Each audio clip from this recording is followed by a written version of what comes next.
what happens afterwards is what I can't stop thinking about. They treat him differently. Why? Brothers, don't just watch the conversations.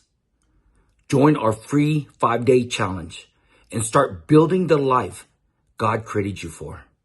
The link is below. Hey, Danny, your son's in the middle of a lake with his closest friends and their father, grown men. And then he has a coaching call coming up. Everyone around him is basically telling him, skip the call, come on, let's just have fun. But he doesn't. And what happens afterwards is what I can't stop thinking about. They treat him differently. Why? Danny, take me back there. What exactly happened? Yeah, actually, I wasn't really even sure if he was going to get on the coaching call. It was 7 a.m. in the morning. We haven't talked about it throughout the whole week. So I'm like, he may or may not show up. I don't know. Anyways, we get on the call. First thing I see is him and another guy. Jaden, I was like, where are you? He's in the middle of the lake. He's deep on a video call. I was like, first of all, I have never seen this ever happen before. What the hell is going on? So I asked him, Jaden, where are you? He goes, I'm fishing. I was fishing, but I'm going back right now. And I was like, what the hell are you doing in the middle of the lake? So that's where it started off.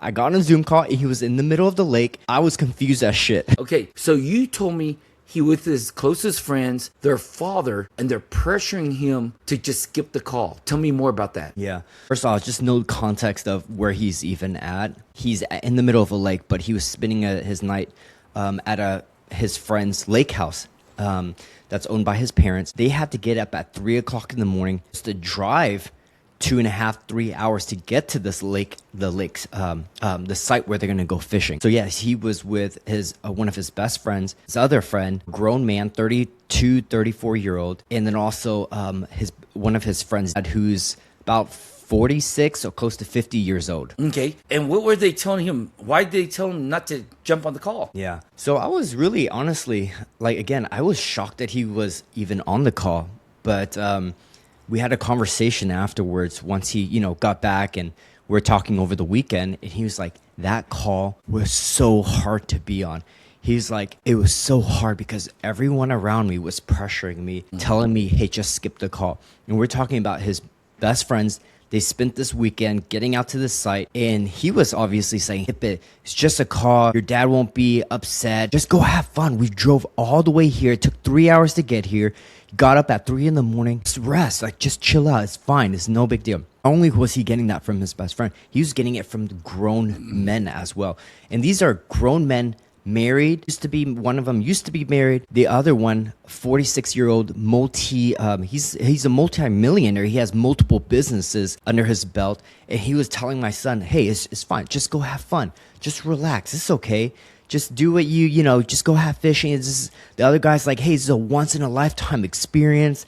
And so my son was getting all this pressure to skip the call. And he had, realistically, it seemed like every reason to kind of jump off the call. It's just one call. That's the reoccurring theme that kept telling him. It's just one call. Just one call. Go have fun.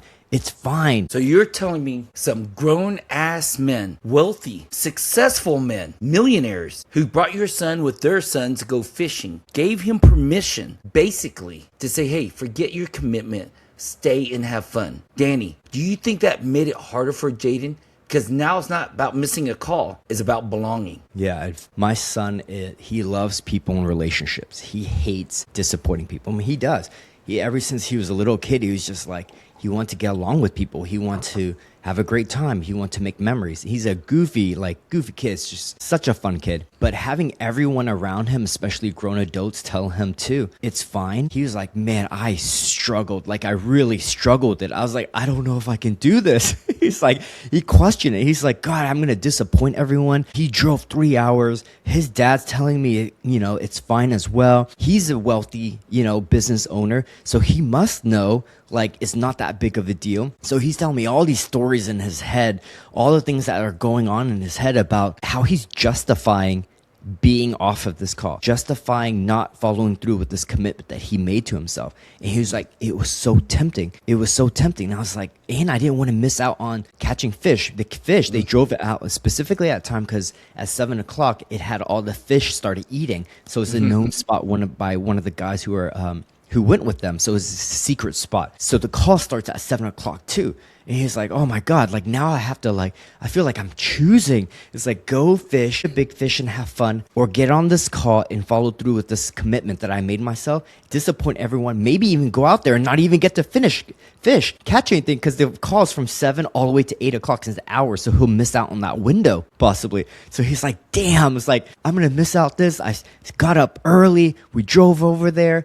And so he had every reason again to say, maybe I should just skip this call, just this one time. Wow. This is where I think men who are listening need to be very careful, because most of us imagine compromise looks evil. But this didn't look evil to me, Danny. It looked like fishing. It looked like friendship. It looked like grown ass men who have power and influence over your son, right? Who are financially successful. Say, come on, let's relax. It looked completely reasonable for your son to compromise his word. Here's my question. Danny, how many men do you think are breaking their word every week because the invitation to compromise looks innocent? And I think that's what makes it so difficult. I think most of us, even myself, like, it's so easy to justify breaking my own word. Hey, my wife needed this. Hey, my kids needed this. Hey, it's for business, No, I don't need to wake up that early. I just worked really late the night before. Whatever it is, it's just so easy because it looks so slight. It looks so small. It looks so minute. Most people will never notice. Like Jaden could easily as well just say, it's just one call. No one will notice. Maybe someone will notice, but he said he would notice. So I think we do it every day. It's so easy because there's not a huge cost to doing it initially. There's not a huge cost to it. It doesn't really sting that much in the beginning. It's not like we're getting fined for it. We're getting, a slap on the wrist, anything like that. It's just most people, as a business owner for myself, when I'm at Integrity, most of my employees would never tell me, like, hey, he just came in really late. Hey, did he just sleep in? Did he not prepare for this meeting? Whatever it is, being in business in myself for over 7 years, I can say, like, most people, when I'm out of integrity, will never tell me I'm out of integrity or even know that I'm breaking my word, because they're scared to. A lot of times they just make excuses for me. And that's what is so easy for grown men to other people to make excuses for you and for myself, that it becomes very, very normalized. Yes, normalized is a great word. They skip their workout. They miss meetings. Have another drink. Don't go home yet.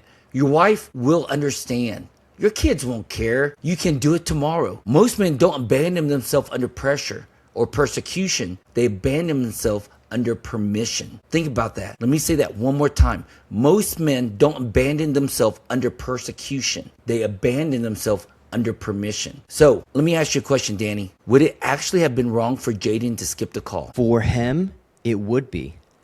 Mainly because he made a commitment. So when he signed up for this about a month ago, he said, hey, I'm going to put money in.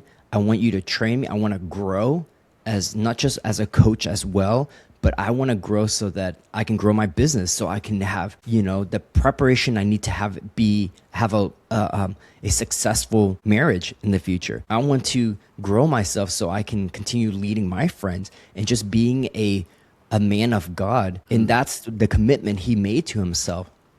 So for him, abandoning that call is also abandoning his commitment of who he wants to become and who he's living out to be. So it might be very slight in nature, but that eroding over time makes him lose himself over time. And I asked him afterwards, well, what made you say yes to showing up anyways?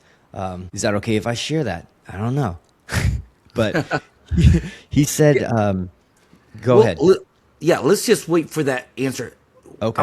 I want to summarize what I'm hearing. And what I'm hearing is the issue right here. This is really the issue that I'm hearing, and the tug of war that's happening inside of him and that he overcame. And it's what happens inside a man when he teaches himself that his word is negotiable, whether enough people pressure him. So I think that's the issue, is what a man tells himself inside, that his word is negotiable whenever enough people pressure him. That's the tension I'm hearing. So Danny, at this point, does flexibility become self-betrayal? Yeah.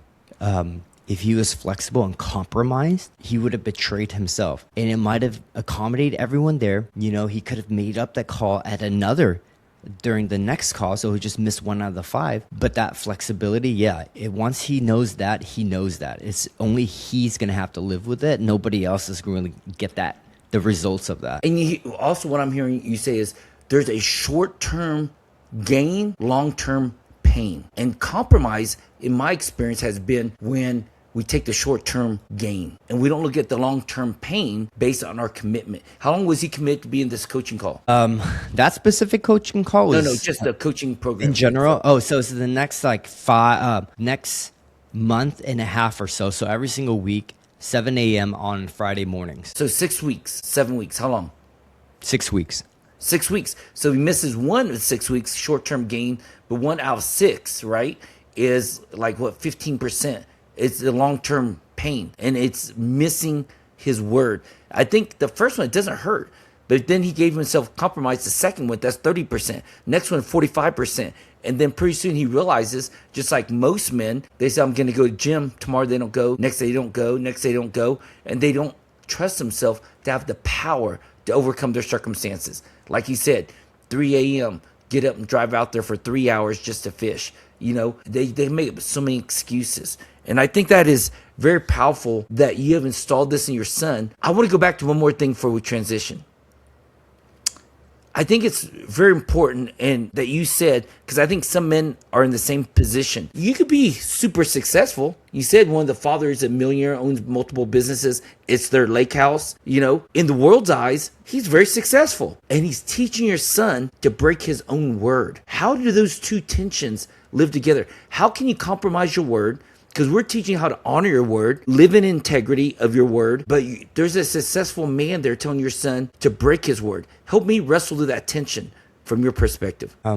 Yeah, so I asked him about that, and the wrestling comes to the fact that we use dichotomizing integrity. Hey, it's okay as long as it's in business, but when it's friends and family, it's okay to break that. It's like he segments different parts of his life where it's okay to honor your word, in other areas where you don't need to honor them and be as strict, I guess, as possible. So I think he was also kind of living out a place, like based off of what my son was saying. He's like, it doesn't work because even my son just observes what's going on. He observes like, hey, even though he's successful in his business, look in other areas of his life. Is he successful in his health? Is he successful in his family? Is he successful in his faith life? He said, oh, actually, he had a heart attack when he was about 48 years old, about 47, 48 years old. He said, this is just my experience, that I don't think he knows how to take care of himself because he focuses entirely on business, but other areas of his life, he minimizes his word. He minimizes his own integrity and compromises there. And so it just gave my son a, like, man, like we can be really successful. We can have it all financially and be an abundance of materialism, but still not our life work well in all these other areas too. So it took a real pause for Jaden as well when we're talking about this, realizing like, yeah, it can be very superficial just to say, just because they're winning at business, they're winning at life. Wow. Brothers, if this conversation is speaking to you, don't stop here. Join the free 5-day challenge and begin to apply these principles with other men in the King's Men. What good is success if the room you're standing in still controls the man you become? Let me say that one more time because it hit me hard. What good is success if the room you're standing in still controls the man you become? You can own the company and still be controlled by approval. You can lead employees and still be terrified of disappointing your friends. You can make millions and still not be able to say no. You can be respected publicly and still abandon yourself privately.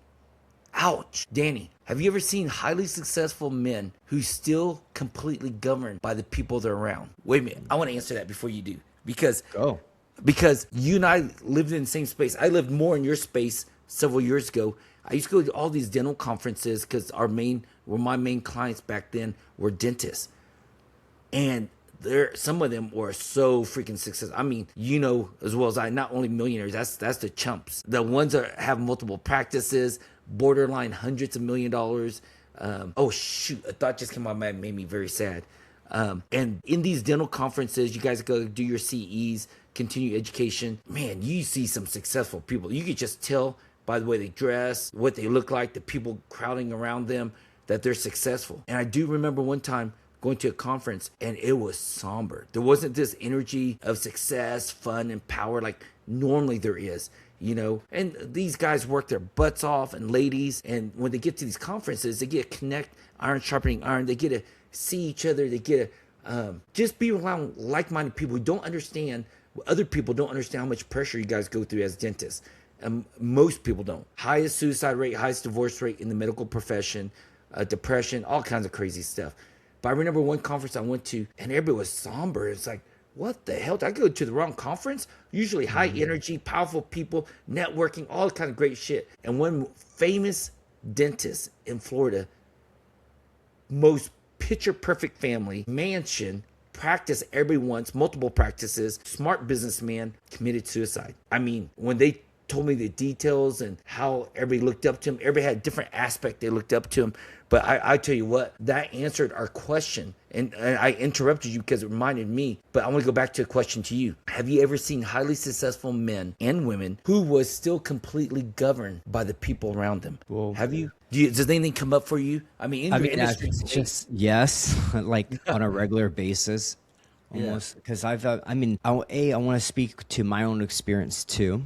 That even where I was at, just starting off in my early career, I did really well financially, and I was those dentists that would come into these conferences, and I would feel great if I was doing better than you. But if you were doing better than me, I felt a little insecure. Like, gosh, I felt like my shorts were down or something, And so even for myself, it was this. Even though I can do financially well, successful, and things like that, I was still scared of what people thought about me. I was still scared about, would they judge me? Hey, what if their business is doing better than my business? Then I'm just not that good. Maybe I need to do this thing, grow my business. Anyways, long story short too, it's just I walk into rooms and I was more worried and concerned about how people thought about me than just being me in that wherever I'm at. And that took a toll on me too as a business owner, because even though outside I looked like I had all the stuff going together, married, 2 kids, my practice is thriving, continues to thrive, I had moments where I'm like winning on paper, winning financially and things like that, but my marriage wasn't where it was at. My children weren't where it was at. And there were some times I was just like, man, I just feel like I'm saying yes to all my team members, just to please them. And I would just get so resentful afterwards. Like, why did I make that decision? Why did I say yes to that? I meant no. Why aren't they doing what I said to do? Why aren't they listening to me? And that pressure in itself is like, I'm not doing enough. I'm not doing enough. I'm not doing enough for my family. I'm not doing my business, but I'm working so hard. And some of those days I would just have a terrible day, terrible patient, terrible team conflict, terrible maybe month for that month production wise, disagreement with my wife, kids aren't doing what they say. And I was just like, let's just end it. Like, this is so much. Like, I cannot do enough here. I really can't. Let's just end it. My life is better gone. I would disappoint someone. And I would just beat myself and condemn myself for not doing the best that I could, not being the best that I can be. And it just felt like it was just never enough. So why even continue? And so, but I see myself so much in so many other successful people that even like they can, like you said, multimillionaires, business owners, great families outwardly, but they're suffering inside. They're suffering in those quiet spaces of their mind, in their bedrooms at night, in the showers, getting ready in the morning or taking their clothes off. And they're just like beat down. Like, man, I'm successful, but why do I come home? My wife is not happy to see me. Why is she complaining, nagging? Why is my team not doing something? And so, yeah, I would just say, I know those people. I am those people. I was that person. So I just really know where they're coming from too. And it's hard. Yeah. Well, thank you for being so honest and vulnerable and sharing that, because you made me think, because I was wrestling sharing, I was like, that's too extreme. No one's going to be able to relate. But I'll show you the other end of the spectrum for our audience to see. So my background is a little different, where in the extreme, I was in the Chinese mafia and I was successful. I went from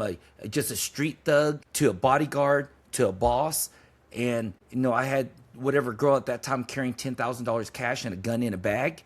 And I'd show up at a restaurant and people were not expecting more of me in the context of, your wife wanting you something, your kids, your team members, your patients, everyone was celebrating me. But it was opposite because I was being celebrated and the room controlled me because what I was doing for them. The drugs I was giving the guys, the money I was giving these guys, the clothes and the lifestyle I was giving these women. And I had the pressure of constantly performing to please them. So it's extreme in a different aspect, but we both were controlled by the room and not by the our team members, own convictions. pleasing them. Yeah. Oh my gosh. And so I could totally relate to you on a other extreme where I was being praised in every room I was walking in, but the internal conversation I was having was like, I got to do more. I got to perform more.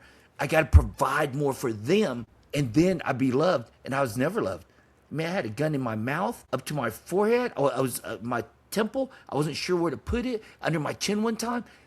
Scared as hell, always pulled the trigger. There was something inside me calling to, there's more to life, for me to prepare. And I think this is where part Jaden could teach us. So listen, what did Jaden actually do after these men, adult, grown-ass, successful men, told him, just skip this one call, skip it. His peers, his best friends, who he's standing waist deep in the water saying, that's okay, your dad will understand, because their dad actually gave him permission. You could tell by what their dad told Jaden. So tell me, Danny, what did Jaden actually do after he left, got on the call? What happened after that? After the call ended. Yeah. Yeah. To even note that, I'm just trying to let you know how worn down he was by them. Because even up to that drive, the night before, they were telling me, missed the call. That drive up 3 hours, 3 hours in the car, they're still grinding him down. Hey, you just missed the call. He's just, wow. Oh my God. This happened before he even started. Hours. Yeah, this is before we even start. So this is like hours of getting worn down. He's like, oh my God, my willpower. And so afterwards, he finished his call, got back in, and he just didn't think anything of it. He told them, he's like, listen, I made a commitment. I'm going to be on this call. There's nothing you can say or do to change that. So I will be on the call. And so he finished this call. He came off. He's like, I noticed something shifted. I'm kind of like, usually they're like goofing on me. They're kind of like, putting jabs at me and kind of, making fun a little bit. And like he's goofy Jaden, it's just like fun to be around. Everyone likes to be around him. And he said, but it shifted afterwards. It's like, they're like, I want to say they like respected me because they like spoke differently around me. They just considered me a lot differently. And even the dads afterwards were just like, man, Jaden, you're a real example today. Like, you are really an example today. You're a man of your word. You really are. So he's like, man, I just felt so powerful afterwards. Like I didn't let that pressure get to me. Wow. So here's what I'm hearing. He did what most men don't understand. He did both and, not either or. He created possibilities when most people see no possibilities. He created possibilities where most men don't see possibilities. They live in an either or world versus both ands. But here's the cool part I'm hearing. He didn't punish his friends. He didn't lecture them. He didn't rub it in their face. He didn't act self-righteous. He just finished. He had fun and kept his word. So what did Jaden actually notice? Besides them not joking around with him, besides them kind of giving him a little more respect, go deeper into that. Why do you think the same people who pressured him to break his word respected him more when he refused to break his word? What do you think? I think it was mainly because they knew they didn't have influence on him anymore. They couldn't control him. They thought Jaden was one way. They put Jaden in a box of who they thought he was. And I think it broke their reality and like context of what they think Jaden was. And now they have to rediscover who Jaden is. Now, because if you can say no to a group of men, grown, young, wealthy, fun, lakes, like he had every reason. No one's watching him. No one's telling him to not show up. To show up. There's no one, there's not dad telling him there's not mom, there's not anybody advocating for him but himself. And he still went on and did what he said he was. I think it broke and shattered their reality of what they thought Jaden was, who they thought Jaden was. Now they have to go discover what that looks like. Yeah, they can't put him in a box, huh? They can't put him on a box. And they can't control him? And can't control him. I think that's where they might have thought maybe they did. Maybe he's Yeah. just our friends because of look at all the things that we have. Look, maybe he's our friend because of all the fun and the toys and the fishing, the lake house he gets to enjoy with us. And that's why has a relationship with them. So let me treat him however I feel like I would treat everyone else. But when Jaden, I think when they realize like, no, none of those things are what he's basing it off of. He's choosing to be with you as friends. He's choosing his own decisions. I think that creates more weight of where they're at even in their relationship. So that's just for me. That might be stories in my head, but that was also something that Jaden kind of communicated to. There, he's like, they know they can't control me. They do not own me. Yeah. So I think for me, in the context of my old world, before I became a Christian, when you could control somebody, you have no respect for them. There's no respect. They're too small. You could control them. You have them in a box. You have certainty that they're going to act a certain way. You have predictability that they're going to act a certain way. But what I'm hearing you saying is when they realize hours, and I didn't realize this until you said that, is hours before they even took off, he told me, hey, I'm going to have to step away. I have a call, 3-hour drive.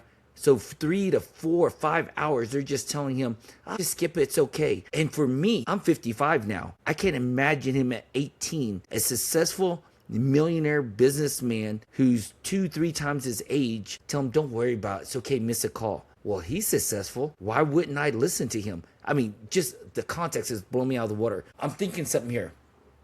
I wonder how often people pressure us to break our frame and then unconsciously lose respect for us when we do it. Let that sit in for a second. How often do people pressure us to break our frame, including our spouse, our children, closest friends, and then unconsciously lose respect for us when we do? But there's another part of the story that makes me really blows my mind, really. And that's when Jaden said he felt powerful. What do you think he actually felt? Tell me about that when he said, I felt powerful. Yeah, I asked him that actually. I was like, what do you mean by powerful? And he goes, I felt like I trusted myself. Like I trusted myself to make my own decisions. I trusted myself despite the blowback that I can follow through with what I say I'm going to follow through, regardless of who it is.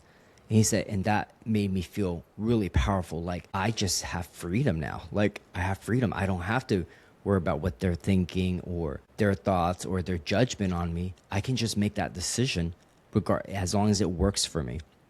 And he said, I just felt so like I valued myself as a person to say yes to the things I want to say yes to and no to the things I want to say no to without feeling like, like people can take that away from him. So that was powerful as he defined it. He said he trusted himself. And he said that he also felt like he can say no when he wants to say no and yes when he wants to say yes. But it's a true yes or no. It's not a pressured, filtered, compromising yes.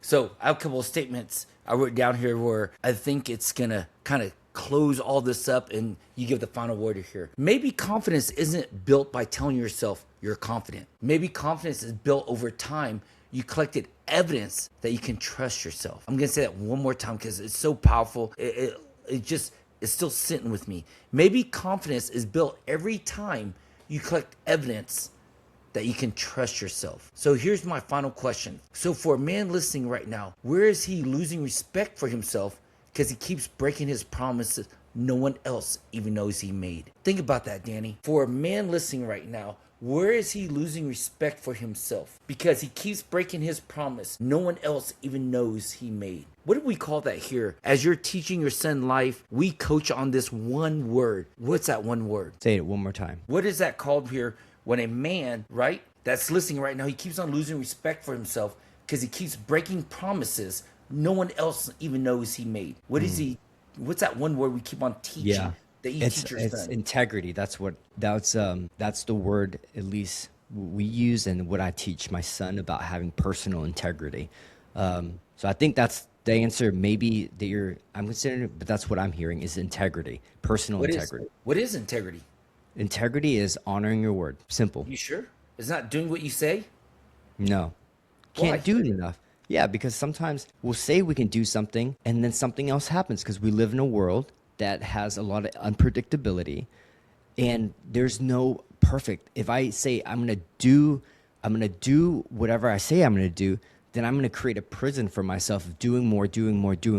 But when I honor my word, I'm going to figure out, hey, if I can't do it now, when will I be able to do it? When can I shift? When do I need to communicate this? And so it doesn't hold me in a box of being a prisoner to my own word. It gives me the freedom for God to show up in my life. And sometimes I have to re-honor my word. Like sometimes my way is not the direction God wants, and he's going to make me switch up, but I can't just abandon and whoever gave my word to, I can't just abandon that.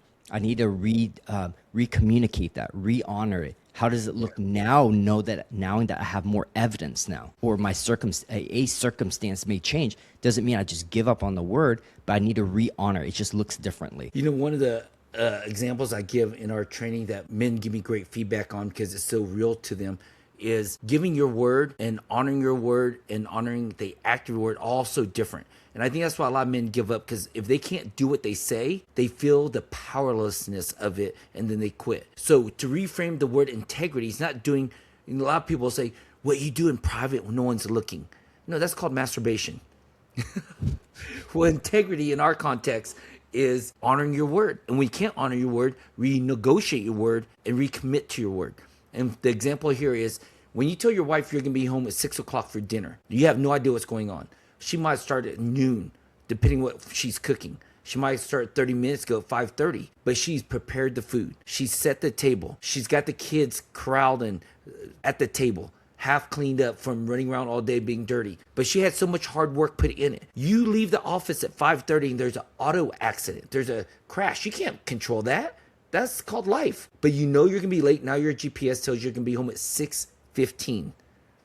Soon as you know you can't honor your word, you have to negotiate your promise to all those involved. So you have to call your wife and say, hey, I'm on my way, and GPS, because there's an accident, says I'm going to be there at 6:15. You let her know it's only 5:15. You still have 45 minutes to get home, but something happened. Your GPS, you just left office. GPS says, nope, you're not getting home normal time. Instantly, not trying to beat traffic, go around. Instantly, you have to tell, hey, I'm going to break my word. I'm not going to be able to honor my commitment. I'm renegotiating it. I'm recommitting to 6:15. Now, side note, if my GPS tell me I'm going to be there at 6:15, I'm going to be there at 6:30, honey, because this accident. I'd rather show up 15 minutes early than have to call her back again and say, crap, I'm going to be there 6:25, right? But that's just me, how I've learned how to do this over time. But the difference of us honoring our word and doing what we say are so different. Like you said, Dane, most time we cannot control doing what we say. There's so many variable factors here that we live in that we can't control. But as soon as we know we can't control it, we're out of our word, we're out of integrity, we have to renegotiate with everybody that we're impacting. So not only you tell your wife, tell your kids that daddy knows he's going to be late, he's sorry, and he'll be there at this time. And then you re-honor your word again. It's an intention of your word. It's a commitment for your family to rely on you and be committed to you. And for yourself to know that you could finish what you say, maybe not on the exact time, but you're going to do it. So I want to leave us with that. I want you to dig deep, Danny. Think about a time your life has changed because you used to break your word. You'd be out of integrity. You didn't understand this concept of honoring your word and living in integrity. And maybe for you, it's with your patient, your teams. Maybe it was with your wife or your kids. Maybe it's just with yourself going to the gym. I don't know. Where was a time where you'd be out of integrity with yourself? But now that you understand the concept and the principle, it's not about beating yourself up. It's not about being perfect. It's not about doing what you say, but it's honoring your word. Where has that integrity showed up the most for you? I would say I used to say yes a lot just to please. Like I even know what I was saying yes to. I just say yes because it sounded good. I was like, it sounds like it would make them happy. I think it sounds like it would help me out too. And I would just say yes a lot. With my yeses, a lot of my yeses would be with my personal family, honestly. That's one big area. I would say a lot of yeses to my wife. I'll do this for you. I'll do that. I'll do this. I'll change this. I'll get this. I'll get that. And man, I would just say yes because I kept hearing happy wife, happy life. And I realized saying no more often was more better for both of us because we didn't have unmet expectations. But so a lot of it was just like you said. I would stay at the office. I was a new business owner. Sometimes I stayed like 5:30, 6:30. Some days it would be 7. And she would want me home for dinner. And I said, okay, I'll be home for dinner. And then something would happen. I would get caught up with the conversation. I would get caught up with the meeting. I would get caught up with doing notes or something like that back then. And I would just, hey, I just want to finish it. And when I come home, I come home. And she's like, gets really frustrated. What the hell? Why are you said you'd be home at this time? And I was like, you don't understand. Like, I got caught up with this. You don't understand. I was like so busy with this emergency. Oh, you don't understand. I had such a hard day. And instead of just owning the fact that, hey, I made a promise that I probably wasn't going to want to keep or truly wasn't, didn't care to keep, and I gave it anyways, and then blame the circumstances when it didn't work out versus just saying, hey, I was out of integrity. I made a promise. I made it without considering. I made it without really committing to it. And I was just throwing my word out there like a prostitute, really. It's just like, hey, anyone can get a little bit of Danny. Take my yeses. Wow. It's just not worth a lot. It's something called inflation. It's just You know what I'm thinking? Our Vietnamese motorcycle tour guide called me evil uncle because I was pretty ruthless to all the rest of our team and stuff and jabbing everybody because in the context we're in. But here's what evil uncle's thinking right now. You don't understand. I don't want to come home to a nagging wife.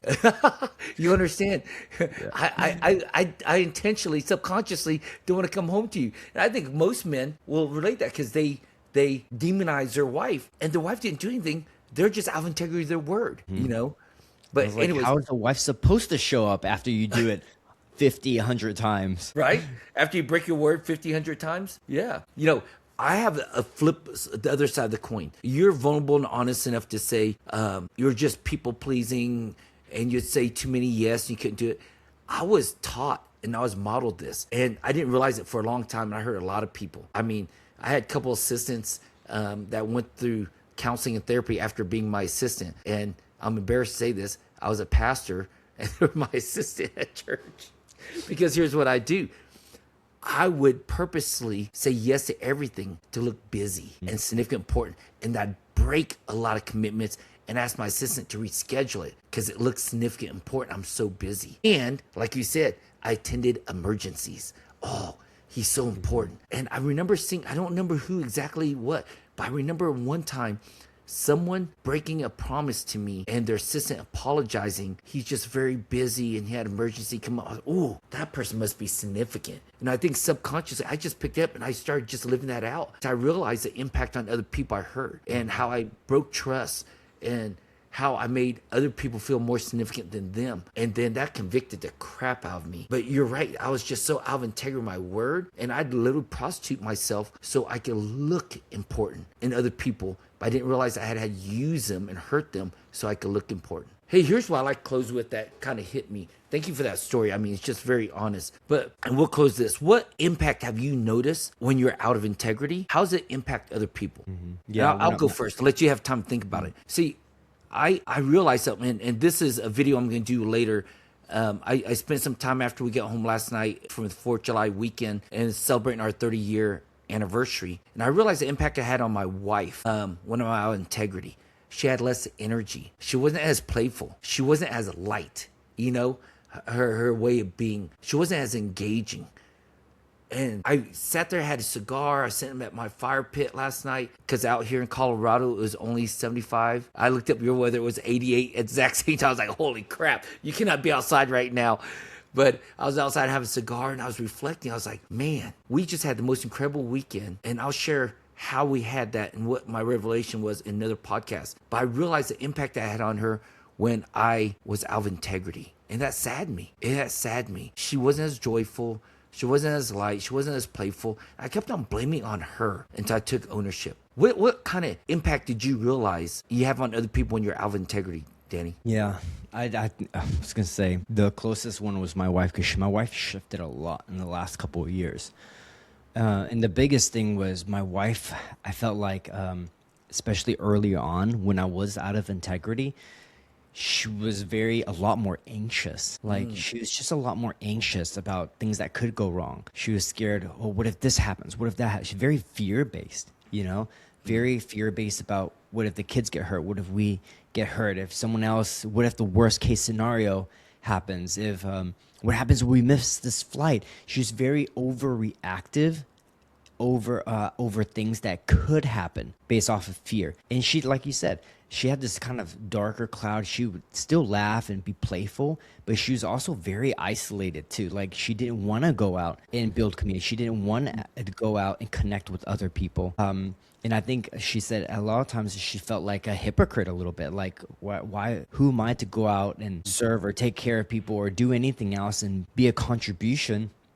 And if I feel like my life isn't not working right now, and a lot of that was because of the stability I gave her, because I didn't give her any consistency. It would be one day I was on, one day I was off, one day I was on, one day I was off. I would give my One day work you're here integrity, one day you're out integrity. and very inconsistent.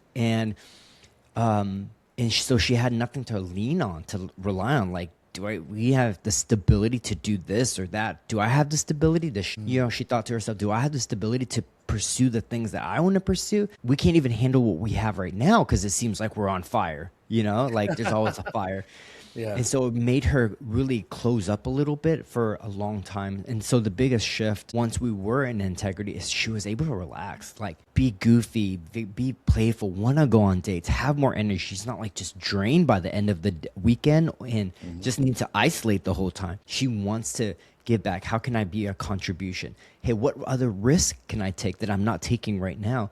So I just blamed her on her a lot of times. Like, you're just really unappreciative. You're ungrateful. Why are you so nagging? Like, you're the problem. Look what I provide for you. You're good. You have a roof over your head. And so I made it to be like a her problem, it was because of my lack of consistency in my own word. So that shifted a lot in the last couple of years, based off of, where I was really out of integrity to where I'm very, not scared, but I'm very aware and conscientious when I'm out of integrity or getting there. You know what? One thing you said just triggered me, how we are breaking generational curses and sins. And the Bible says, a father will pass down the sins down next generation.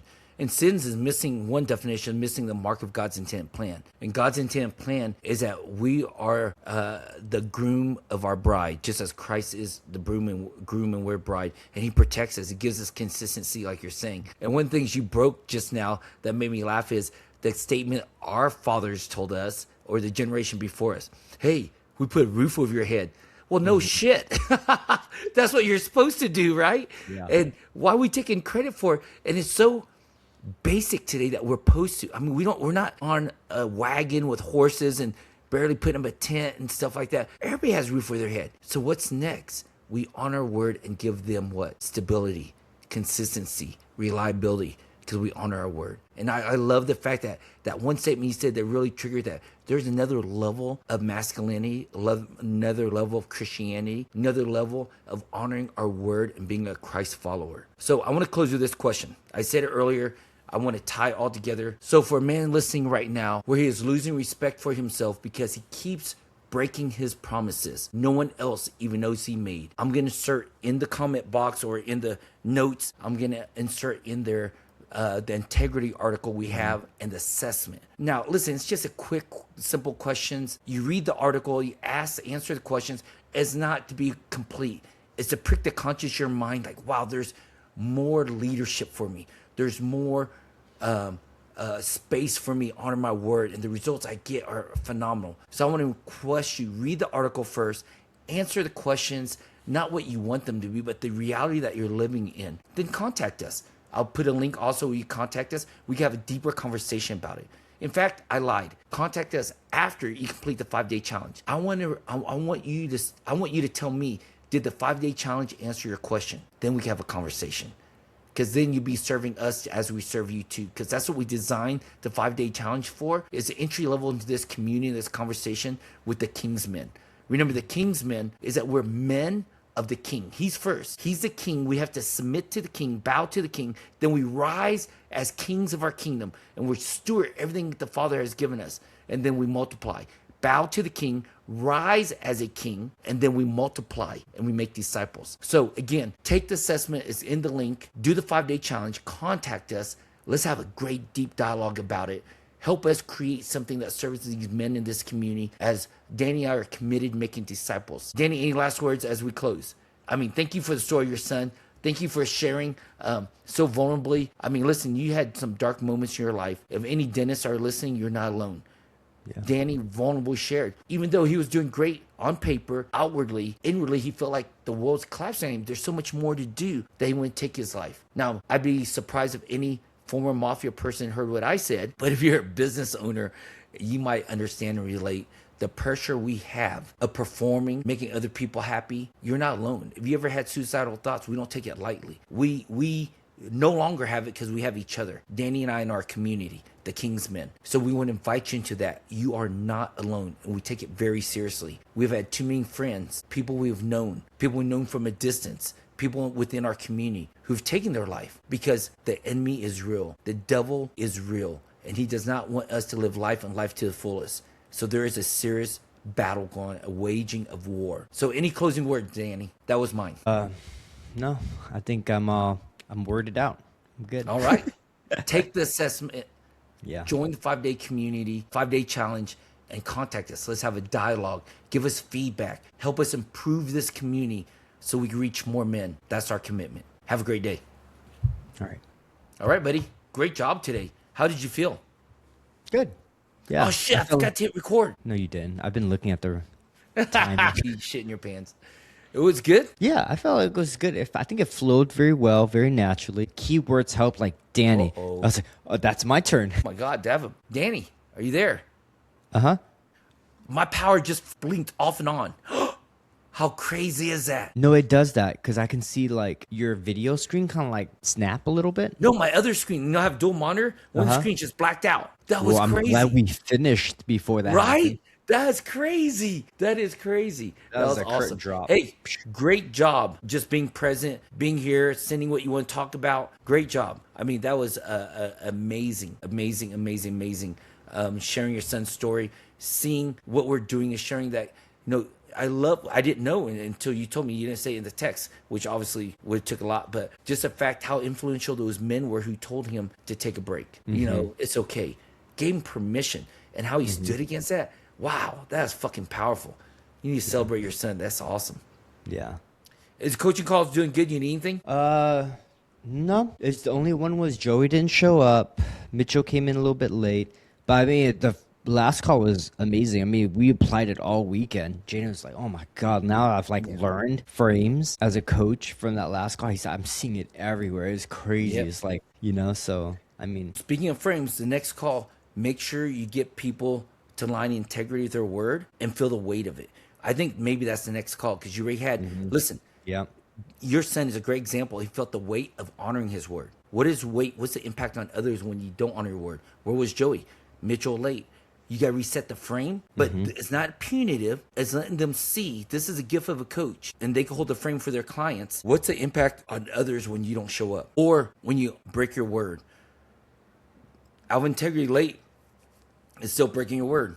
Yeah. And I'm sure that's somewhere, it has to be somewhere in our training, in the coaching part. Good job doing that. The impact part.